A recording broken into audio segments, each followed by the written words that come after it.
help us keep it going. Every listen, like, and subscription to The Unfolding presented by the Loveland Foundation helps us do more than just share powerful stories. It helps fund real therapy sessions for Black women and girls across the country. When you subscribe, you're not just supporting a podcast, you're helping us show funders that this work matters, that this community is growing, and our mental health support deserves real investment. So if you've been moved by what you've heard, take a second, like, subscribe, and share. It is a small gesture that can make a generational impact.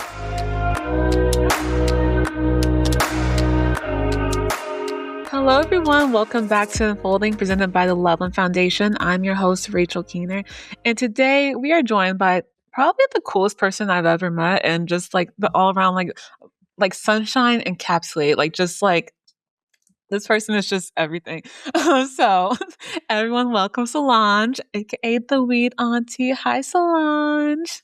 Hi, Rach. I'm so happy to be here. The little girl, the nerd inside of me is like, oh my God, I'm cool. No, you're so cool. I actually have a fun little story I want to share. So I started working at the Love Foundation 3 years ago. And in my first 2 weeks there, I had to fly out to New York for a brunch. And it was my first time going to New York, my first time going to a brunch where I'm meeting all these amazing people who work in the mental wellness space, who are cool Black people just owning things in New York.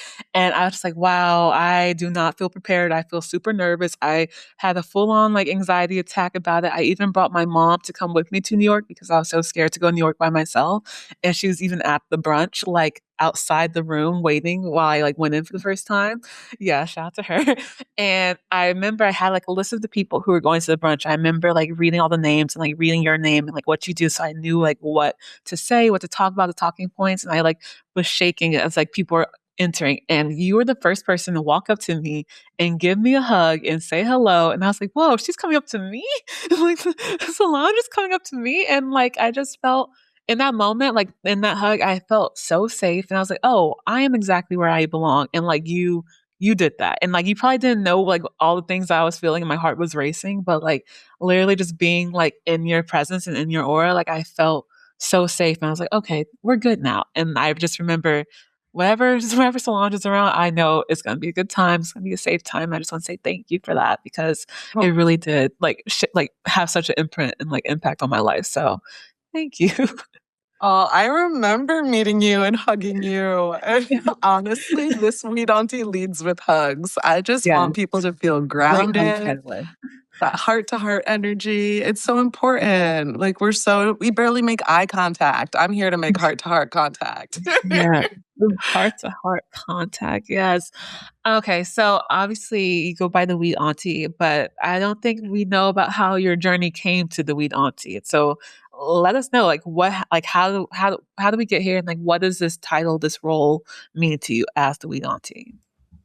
Well, first of all, aunties are everything. I feel like they are the incredible feminine energy, the culture, the safety that you're talking about, the education. They do things that, yes, we have our mothers, and some of us have complicated relationships with our mothers. Some of us have incredible relationships with our mothers, but these aunties are the ones you can go to get maybe I want to talk about this person I'm dating. Maybe I'm curious about something else. It's almost like they are able to provide you with information without judgment, just love. And they're willing to critique with care, It's that special kind of analysis that Auntie has. And I am child-free on purpose. And I was married. I decided, maybe this isn't the place or space for me to bring another human into the world. And post-divorce have continued in that ideology. And it's so wonderful to see so many women understand that you can be child-free and just care for community, care for the people around you. And of course, the weed part. I have been working in the cannabis industry for about 8 or 9 years at this point.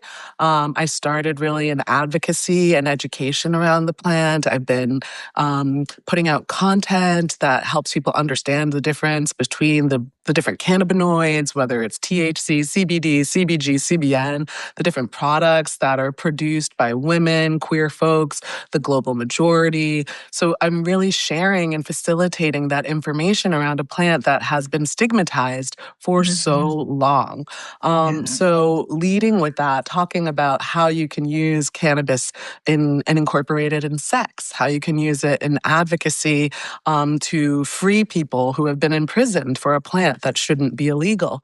Really diving into this is medicine, this is connection, and bringing that auntie energy with me.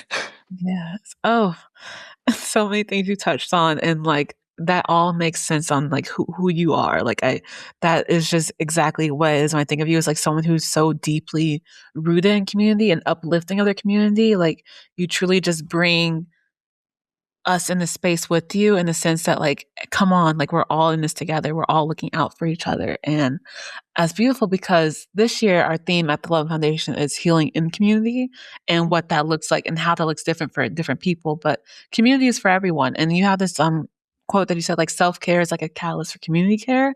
And I just thought that was like such a beautiful way because I feel like for so long and beautifully, like we were taught to like, okay, look out for yourself, make sure you pour into yourself. And then somewhere along the lines that could get lost in like a very individualistic like mindset, like, oh, I only need to like look out and be there for myself. But like the idea that caring for yourself and being the best person for yourself allows you to care for your community and like being part of as Black identifying women, like we are in a very marginalized community and like we are usually at the front lines of a lot of like discrimination and misogyny and just racism in general, and like we're facing that all on our own, and having this community of like other people who see you and like really just want the best for you. So yeah, how do you practice self-care in a way that is able to create community care?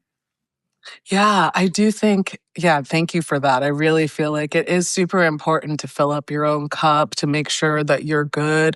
But there's a point where that becomes so individualistic, so selfish, and so rooted in capitalism, you know? Yes. And it's no longer about your personhood, your spiritual, your holistic well being. It isn't about what you're wearing and how fancy that outfit is, if it's aloe and not body inclusive and Mhm. like people are so caught up in brands and making money around this fad of wellness, and self Yeah. care can fall in that bucket.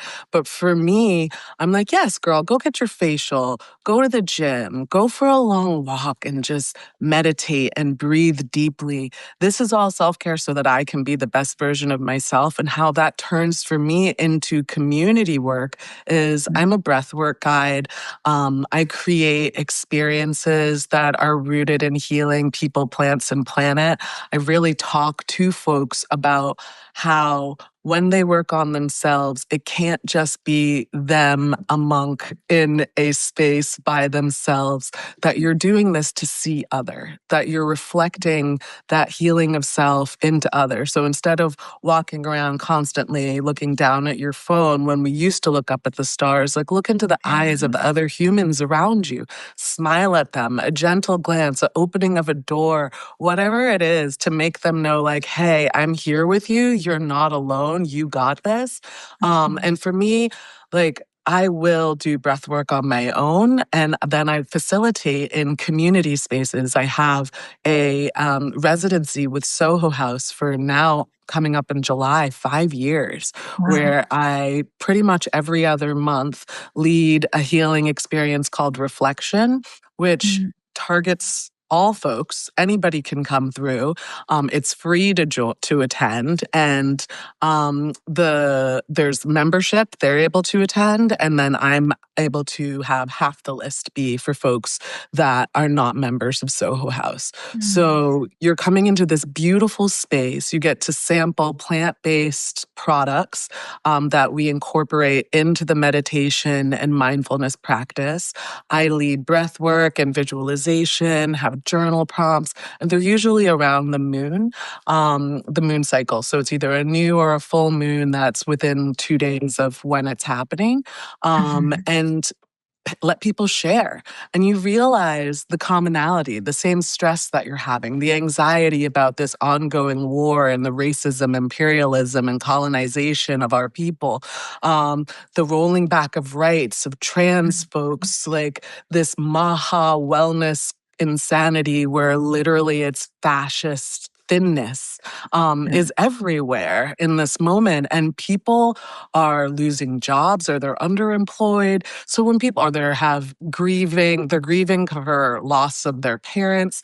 Lots of folks are in the same exact place, but they Yes. look at each other and they just see difference because that is what the culture has made us do, to separate us and not unite us. So I try to tie in world trends, what's going on in the news, what we're feeling into the conversation, like thread that through as well as the meditation. So we're not just going in being like, woo, woo, woo, breathe the moon. It's also like, I love you. You're my neighbor. I'm sorry you're dealing with that. I've dealt with that too. I want to hug you. I hug every single person that comes into the room as they enter. Great work.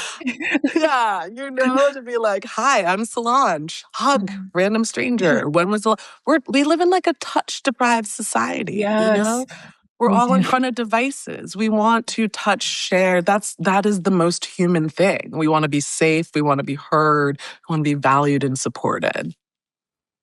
Oh, no, I truly love that, and I love that you use that to, like, really form a healthy community connection. Because 'cause I'm experiencing and, like, I've been, like, moving in this world and in this space, in this body that, like, connection truly is, like, the root of everything, and, like, the connection to our neighbors, connection to our family, connection to our friends, connection to people who we don't know anything or know anything about. Like just having this idea of like, we're on this planet together. We need to be using like our love and like our differences as a way to like build and bond in that way and like that level of respect and like just like trust and knowing that like that's trust and community, knowing that, like, I have you, you have me, you know? And I think, like you Yeah. said, to your point of, like, we're taught to, like, hate and, like, use, like, this, like, separate and, like, create all these differences, and, like, it doesn't have to be that complicated. It really It doesn't. I doesn't. think Just it little doesn't. gestures. There's little And gestures, also like you said. recognizing that, like,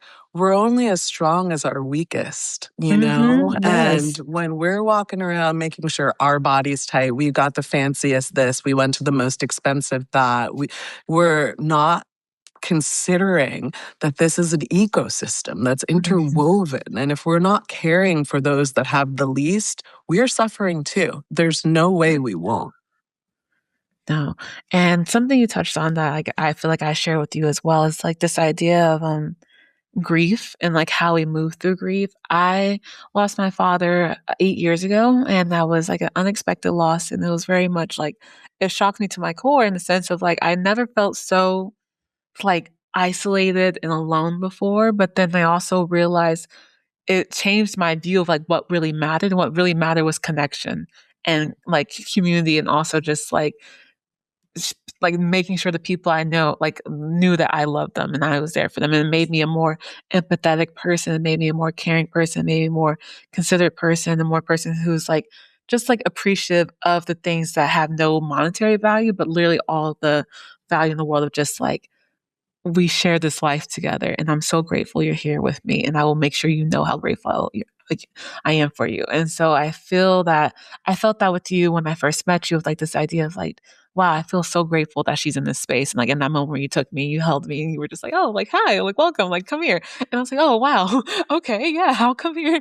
And I know you recently just lost your mother, and I'm so sorry about that because there's Yeah. nothing that prepares you for like a parent loss, especially of a mom and the Yeah. roles that mothers play in our lives, whether it be complicated or amazing, or whether just the layers of like mother daughter relationships. And how have you been like able to like move through grief with your community and with yourself and like maintaining like the love that she poured into you?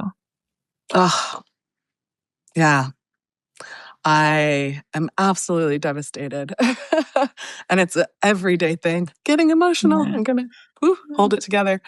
Um, yeah, I mean, it's really raw. I only lost her at the end of September. or Oh, we yeah. lost her, the collective, our family, and the Yeah. world. Esther Yeah. Margaret Williams was literally everything to me. And how I'm moving through grief. I'm moving through grief in multiple ways. I think that with my family, like you said, it's become something where I have focused so hard to keep them together and preserve the traditions that she held so close, whether it was like certain foods, whether it was bringing people together around the holidays. For the first time around Thanksgiving and Christmas, my stepfather asked me to say the blessing over the food. Wow. And that was such an honor, because that was my mother's role. And he knows that although I don't have the traditional like Christian feeling around spirituality, he knows I'm a spiritual person, and he was just like, "This is you, Solonje. Go for it." And it just felt so wonderful. And as I see the elders in my family getting older, um, and slowing down. And I also see my siblings having their families and people starting to space out. I'm like, we need to make more memories than just, Mhm. oh, we're home just around the holidays watching football, or, like, let's go outside. So, like, I really, this last Christmas, I took everybody to a comedy show, and I was like, I'm not buying any gifts. Like, what's another sweater? What's Yeah. a cologne of this or whatever, some product. Like, let's go live together while we have Yeah. time. So we went to a comedy show. It was so fantastic. My uncle, my stepdad, my sister and brother, my sister's partner. And just to have that conversation afterwards, to laugh, to share, like, there were no Black comedians, like in Cambridge, Massachusetts, like all our critiques, our You're like, Caribbean "Hello?" critiques, like it was so magical. And even like, I was like, I'm here for a couple weeks. Let me hit up my cousins who also have Mhm. children, and they're not able to come and gather with us. Like, my mother used to put together Christmas and Thanksgiving with like 40 people coming through the house. Wow. It was just like love, unending party, laughter, fights, everything, All and it's one getting house. smaller and smaller. So I'm like, you know what? Get in the car. We're going to our cousin Nadine's house. I want to meet her kids. Rachel's coming in from Dominica with her son. She's getting here just in time. Like, let's see each other and make more memories. So that is how I'm keeping her alive in many ways, is by Yeah. doing the things that she would do intentionally. Mhm. And also, like, I have been isolating a lot, I will Mhm. say. I'm like naturally a social being, and I definitely think I'm more of an ambivert than an Yeah. extrovert. But like, she was a nightlife queen. She'd party like I got a disco ball Okay, back Esther. there, you know? And like, I was always outside. Now, how I'm dealing with this, I have Mhm. friends that are checking in. It is something Yeah. that I haven't experienced, not just like, let's go out, like, want me to come over, want me to make Mhm. something for you. Yeah. What are you doing? It's okay if you don't want to see people. Do you just want to jump on the phone? Yeah. Like, that kind of family has been so important to Mhm. me living in New York. Also, my brother Kofi has been instrumental. He's just always available. When my mom Yeah. passed, I literally texted him, and I was like, my mom just passed. And he's my half brother on my father's side. Oh, He wow. was here within 15 minutes, like just hugging Mhm. me and letting me weep. So I have been leading into friends and family for that support. I've been sharing memories and photos. I've been Yeah. journaling. I had to take a step back from leading healing activations myself because I just Mhm. haven't been mentally prepared. But I actually am doing my first one coming up in a couple of weeks back at Ludlow Oh, House. So I'm excited to yay. like re-enter society in that healing capacity. Yes. And I I'm think so like, proud of you. thank you. And I think other ways that I've just really been dealing with the grief is nourishing myself with, Yeah. I've been cooking a lot at home. I've been looking up different recipes. There's this Grenadian cookbook my mom gave me a while back that I'm like, all right, let's start going through it and figuring out foods that I have not got to taste that kind of, wow, that I just made that and it tastes like something she made, you know? Oh, It feels really, really good. But yeah. it is so hard. I've also been listening to voice notes of her voice to like Oh, keep her here with me. And you realize like they're never gone. They're still in you. Like I look at myself mhm. and I'm like, gosh, I am Esther's daughter. Like I look Yes. like her. Like I act like her. I say things like her. She is here, you know, Moving through you. No, moving that's through me for real. literally the most beautiful thing, and that's what's gotten me through these past 8 years. It's like find ways in the everyday to just carry them with you, keep them alive. Whether it be Yes. like if I see red and black, I'm like, oh, there's my dad. If I hear like a deep, heavy laugh, I'm like, oh, there he is. Or if I like something like makes me like smile, or if like I'm clumsy, he was clumsy. I'm like, oh, like just finding like those like common like those smallest of things that make you just feel so connected. Because like you said, they are right here and like not They and like are. it allows you to see beyond the physical world, and I feel like that's such a gift to know that like there's something beyond this like what we feel right now, and like there's Yeah. something moving through us and like in our dreams and in our journals and in our Yes. the people we meet sometimes like wow, you remind me so much of him, or oh, you like what Mhm. he would have loved you, and like that sense of just like Yes. keeping their memory and their um Nature their too, whole honey. Like I nature. feel Yes. her. There's something about the water. Like soon after she passed, about a month afterwards, I went to Cabo, Mexico with a college friend, her mother, and one of their very close friends. And she saw that my mom passed and just invited me to come join them. And I just sat by the sea, with like thinking of the deity Yemaya. I brought gifts of flowers and I just journaled and cried and spoke to my mom. And so Mm. being in calm, soothing places that ground me have been instrumental in my healing, Mm. getting away from the city and going to peaceful, soft, like feminine infused space. Yeah. Oh, and you talked a lot about like your family and your friends and just like this idea of like mindful, intentional connections and having that be something that nourishes you and creates like moments of like ease and just like feeling taken care of, especially when we're just trying to heal. And sometimes healing looks like, let me just like wake up today and like, like just get out of bed. Like, and that's a win in itself. And like, I know you're someone who focuses a lot on like pleasure and play and how I guess I'm curious, like, how has that been shaped? How has grief shaped that for you? And how has it transformed how you view pleasure and play? Yeah, I think. Pleasure and play for me right now, it's been a lot harder to play, I have to say. Yeah. I It's like things just got so much more serious, and I think it's also like the state of the world, and I know it's Mhm. something I should be doing, that I need that kind of playful, joyful energy, and it's not to say I don't have, like, one-on-one fun times, but it has been harder to channel when you're, like, walking around in such a dark, heavy, heavy Yeah. space.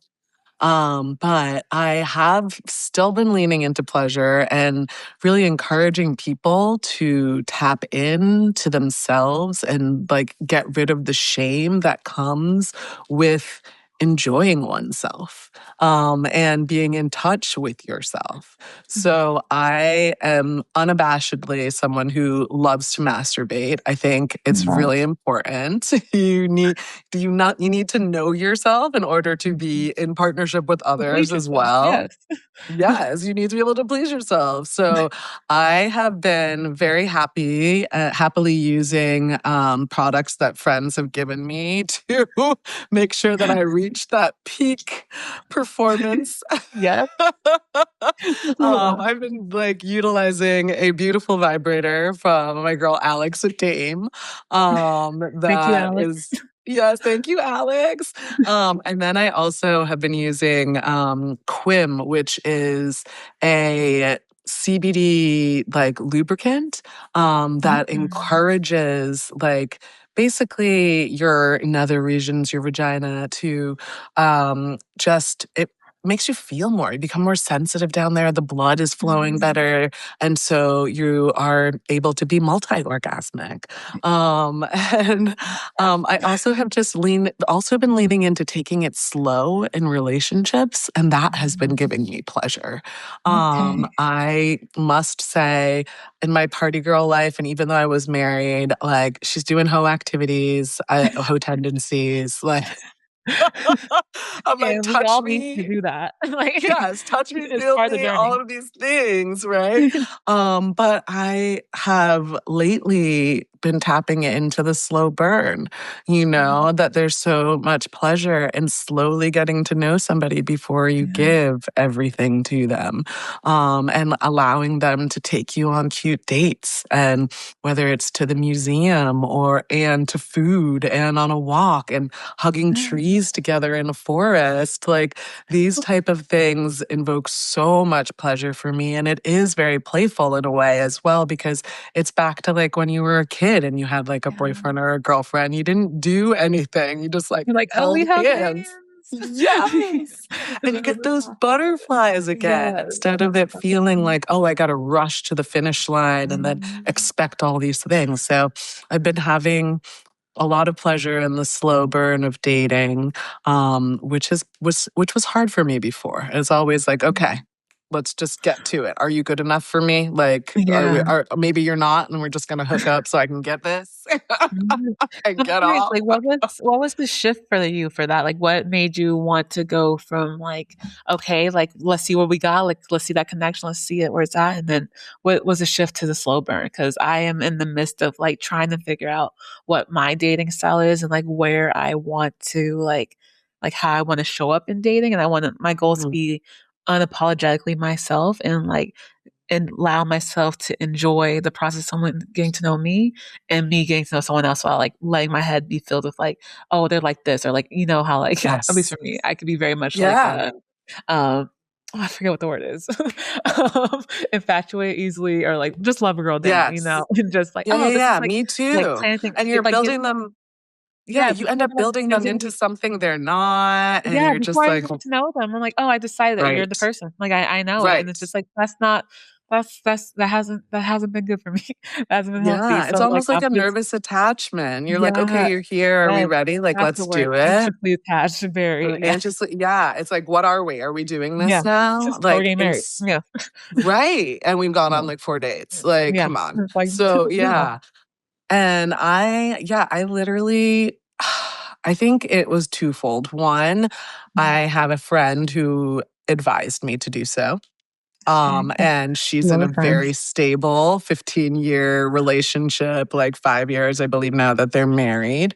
Wow. And or 16 years at this point.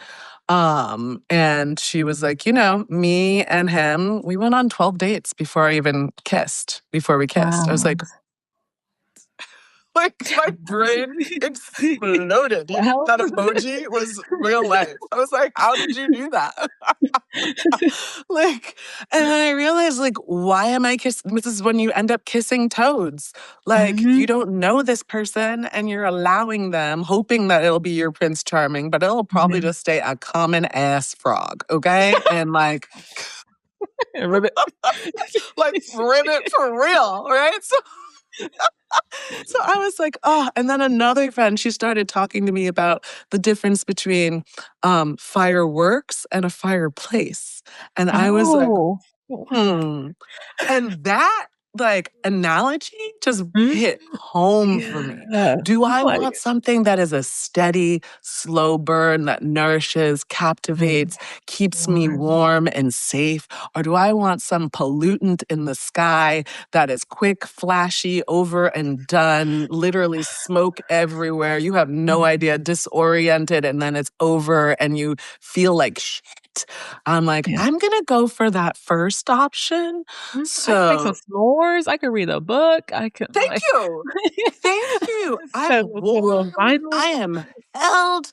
I can Yes. stretch in front of this. You know what I'm I saying? go, So yeah. that those two women instrumental in my decision to just Mhm. slow it down. And Yeah. you get to know somebody. Like, is this person opening doors for me? Are they like actually, do they have traumas and they're willing to share and talk about it? You have like to talk a lot more and you get to go on more experiences before you're just like, okay, based on chemistry and physical rather than intellectual and Mhm. actual, who this person is. Yeah, like a true knowing them. And I think it's like also twofold because you're knowing yourself as well and you're taking the time to get to know yourself. And like, I love what you were saying about like removing the shame around pleasing yourself and living a life of pleasure and a life of play. Cause I feel like so often we're taught to like shrink ourselves, make our needs feel smaller, be like someone who just, it's like, oh, I'm good to go with the flow.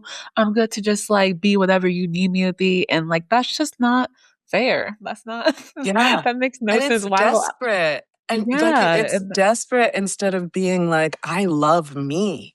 I Like love you're me. giving your, I love me. I I like want I love me somebody down, you know, like I am now. And here I for want somebody, you. I need somebody to love me more than I love me. Like, can you Yeah, even do that? Like, that's and the I'm not standard going that you need to to meet. yeah, I'm not gonna minimize myself. Yes. I'm gonna talk about all the politics. I'm gonna Mhm. like scream free Palestine and Congo and Yes. Sudan. Yes. I'm gonna be Yeah. here for all the queer babies.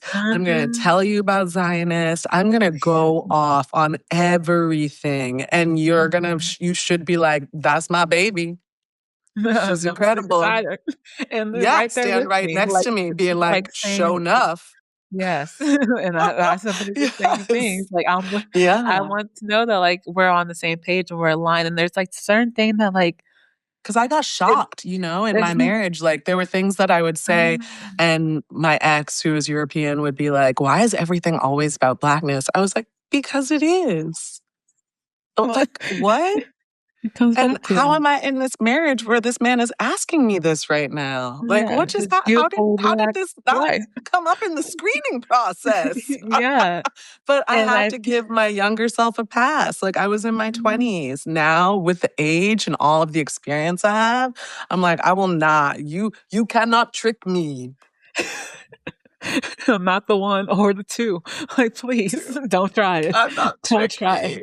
me. No, 'cause Yes. it gets scary, like, sometimes, like, voicing something that you know is, like, true to what you believe, but you know could be divisive or controversial. Not that it should be controversial that people should have rights, like, or people should be able to live in this planet, like, Ooh, but we're taught to, like, not have this conversation because like, we don't wanna rock the boat.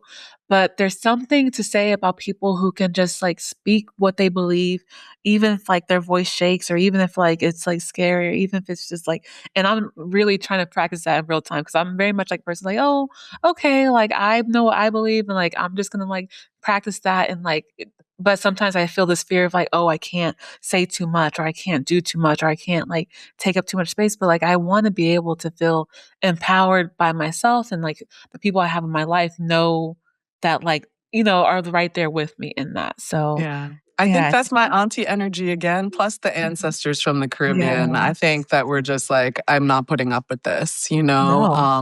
Because I literally a couple of weeks ago had this man go off on me for those exact reasons because I spoke and my voice was shaking and I was with a Mhm. woman who was co-signing it, but much quieter. Yeah. And he literally wrote her an apology and he basically wrote me threats after that, you Oh, know? And as a black man and she's a white woman, and I'm like, who is here to protect us? If we yes. don't stand for us, nobody will. So No. that is the way I operate. I am like, I am here for us. I am here for those who are persecuted. I am here for those that literally are being run over by this Mhm. culture and of supremacy, white supremacy. Like I cannot anymore. So Yeah. even though it's sometimes can be painfully isolating to not be the people pleasing femme, Yeah. I am gonna continue to be the Caribbean baddie that's like, not at all, not today. No, that's your non-negotiable, and I feel like there's, like, just being clear on, like, who it is that you are and who you want in your life and knowing what is allowed and what isn't. It's, like, the biggest act of self-love that we can give, and, again, it comes back to that self-care, being community care of, like, who's in your community, who's, like, celebrating, uplifting your community, and, like, who's, like, creating like this like orb of just like peace and just good vibes and good energy. So yeah, And no, it's when you I challenge, yeah, and when you Mhm. challenge people, you get to see who they really are when you have those Yeah. conversations. Like, I think with everything that, you know, finally came to light on our phones a couple of years ago about what was happening in Palestine and Israel, Mhm. um, like that was another point in time where you got clarity around your community. Like that also Yeah. happened around Black Lives Matter. Like these huge Mhm. disruptions where people are drawing lines. Some people aren't saying anything. Some people, you say something, they dive into your DMs and they say all kinds of crazy things. And you're like, all right, you're Mhm. blocked because I know Yeah. there's no way of convincing you because you're not rational. You're indoctrinated and you refuse to take a human approach to care. Yeah. You have to care. Like you have to care. You have Yeah. to be. So, Hmm. oh, well, we love we love those who care, and we want to make Yeah. sure we are surrounded by those who care. For those non-negotiables, how do those translate to your self-care, your personal life, your pleasure? Like, what's like something that like an act that you do for yourself that's like a non-negotiable that you'll always maintain? Something that's non-negotiable. Something that's non-negotiable for me is really just taking time for myself. I'm very much outside, and that can be digitally, as well as IRL. And when my mom passed, I took a severe backseat on social media and Mhm. hot takes and creating content and educating people on what's going on in the world. And it's really been good for me. I'm not here to fight people in the comments. I'm here to live in real life. And another thing has been, supporting community, going to their experiences, learning, feeling, being present, has been something that's non-negotiable because I feel like for a while I was just so busy doing my things, and being in professional community space. Mhm. And I'm just like, no, I gotta go explore, go to this food event that somebody invited me to, go to this meditation, and Reiki session with sound that this person I've been following on Instagram since 2021 is leading, who you've been following forever, but you haven't gone, and I'm going to Yes. show up and let Nami lay hands on me now, So Mhm. I think actually showing up for community more than just a like on their socials has been something that has been critically important so that like face to face, person to person interaction. Mhm. And also, yeah, just not being around people who are fucking dumb. Yeah. Like, and that is not intelligent or like, Mhm. you know, like it's literally who will not and are not willing to shift mindset and consider Mhm. others. Yeah. Who are selfish and depraved individuals who stereotype and say horrific things about people, whether it's classist or weightist or like any of the isms that they may harbor. When I Yeah. hear that, I challenge and I leave. Like, Mhm. you will never hear from me again because Yeah. I need to protect my sanity, my safety, and I will let my friends know about you who also are friends about you. I will let them know Hey, because I just don't saying. want them to Just have to letting you deal know. with that. Yeah. That Yeah. clarity is so key. No, I know we're getting closer in time, but I want to know what's something that's been lighting you up right now. Like what has been like giving you that nourishment, giving that pleasure, that play. Like what is a ritual or a habit or just like a random thing you found that has just made you happy lately? Yeah. So Weed Auntie, one of the things that I did this past year was I created a hemp, and organic cotton, jumpsuit. Yeah. And I absolutely love it. It is Mhm. the first thing I've ever made and physically put out as a product to encourage people to wear their weed. I get joy when I wake up and there's a random purchase. Like that to me is wild. And to see how people from all over the country have purchased them that I like Mhm. don't know has just really lit me up. It's like, wow. And I haven't placed any ads anywhere. I'm Yeah. not like constantly inundating people with emails to purchase. So it feels really organic, and that's really Mhm. lovely. Another thing that has really been bringing me joy and play is pool dates. I'm a part of this Ooh. membership club called SAA that's in Bushwick, and I live in Mhm. Bushwick. It's really close by. And I go and I swim there weekly. And it's been really nice to move my body in such a soft and gentle way. And they Yes. play like this gorgeous, soothing ambient music. And in the morning, Oh. before all the kiddos who are a part of the club wake up and take over, like I'm usually by myself. So Well, it's that's like I have a whole lap pool on a all rooftop for in you. Bushwick to myself. With some music So playing.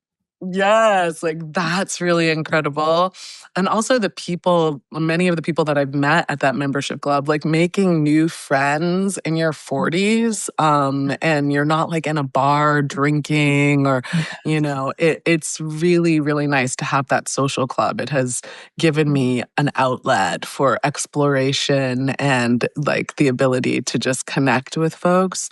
And then what I'm like, there's anything else that I also think that I'm really taking joy in not independently working. Like I have been an entrepreneur only for years. And I recently started working in the past year at SAS, which is a queer, woman owned, Latine run brand in Brooklyn. And we are hawking low dose edibles and topicals and functional capsules and things to the people to help them heal with plants. Oh, And it just feels so aligned. Like I've been bringing in community as influencers, like to be the marketing director at a brand that is so mhm. values aligned, who respects and honors me, who's known me on the periphery for years. It just feels like home. And in a time when Black women are the most underemployed and unemployed that we've ever been Yes. and the most educated, it just feels Mhm. wonderful to be at a place and space that I know I am loved and cared for. So Yeah. thank you to Mary and Sass, that the whole team. It's just wonderful. It's getting me Yeah. a little emotional because I have never worked at a company that has felt that way. Truly takes care of you and sees you is such a blessing. And part of the work we're doing is taking care of those Black women because the stats are crazy right now. Yeah. Over 600,000 Black women are unemployed, and a lot of them have lost their jobs, whether due government administration or like just budget cuts or DI cutbacks, or just like we're usually the first ones to be impacted by something, and yet we still show up.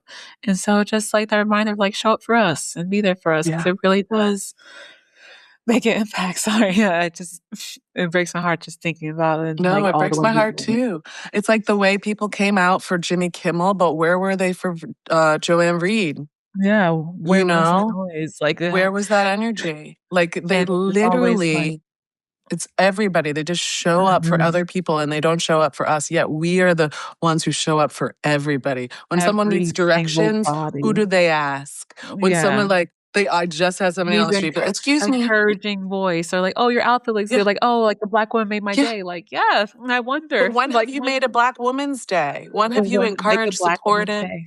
Mhm. Yeah, make a So Black Woman's Day, make a Black woman's day. please. Support the Love Foundation. Like, truly, That like, just part. like mental health and like we have never seen such a demand for mental health support and resources for Black women than like since the start of our since the origin of the foundation. Like we started in the pandemic and the request for mental health support is higher than that.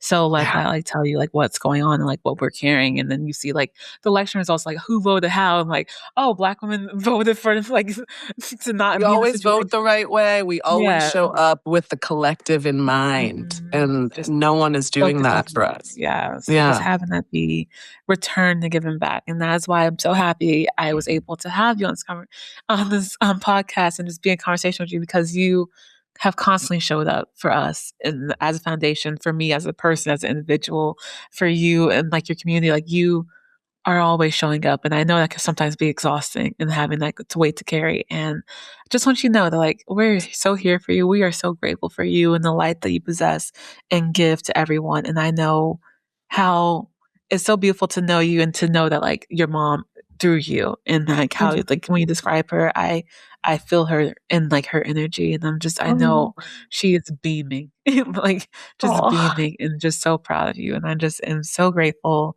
to just be able to just be sharing this lifetime with you and just know that like we cross paths. But me thank too, you so Rach. much. She gonna make me Yeah. cry again. This is the wateriest interview ever. But it tracks. It tracks. You're healing me, Loveland Foundation. I No. love you, Rach. Just call Oh, as I see it. I do. I truly do love you, oh, and I love the space that you have just given for everyone. So, yeah, if you love Solange, if you love a Black woman, like please support and let them know how they can support you, how they can find you, how they can show up for you. Please. yes, you can find me on Instagram at the name Solonje Burnett. Also, my weed auntie handle _weed auntie with an IE, not a Y, and another underscore, as well as at the website weedauntie.com. I'm around, I'm outside, and I'm here to help you heal. Yay! Yes. Be there to help her too. You know. All Oh, I right. adore Well, you. Thank you.